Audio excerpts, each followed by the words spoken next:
Tell him who you are. I am the ghost of Christmas past. Follow. Not bloody likely. This film, it's a sort of origin story of A Christmas Carol. Mr. Charles Dickens!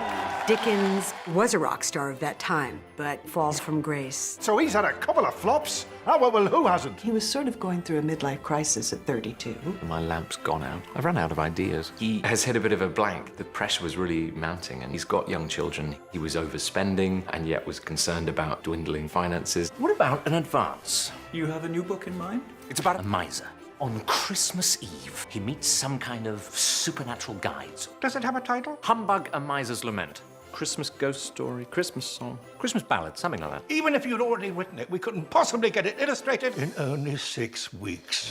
This is what Charles Dickens had to go through to make the greatest Christmas book ever produced a reality. He had to publish it himself, he had it illustrated himself. He's got a lot on his shoulders. A jolly ghost. What's that mean? He had this intense theatrical imagination. Get the name right and the character will appear. Scratch, Scrounger. There's a playfulness to the way in which these characters literally manifest. Scrooge. Shut the window. You think I'm made of money? Mr. Scrooge. How delightful to meet you, sir. Sorry, I can't say the same.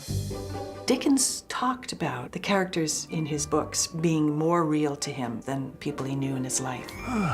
They become his torturers, in a way. He gets writer's block, and particularly Scrooge becomes his nemesis. I'm the author here. Allegedly. They all have their opinions and their suggestions. My character doesn't get to explain his side of things.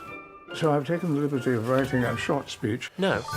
What Dickens created became important to the whole world. He completely changed the way people looked at poverty. Those people don't belong in books. Those people giving the poor. Dickens permeates the culture in a way that no other Christmas story does, with the possibility of goodness. And how do we treat our fellow man? Christmas wasn't celebrated quite that way before Christmas Carol. God bless us, everyone. It's the most extraordinarily charming and magical Christmas story. Oh, Mr. Scrooge, you and I are going to do wonderful things together. Merry Christmas to one and all.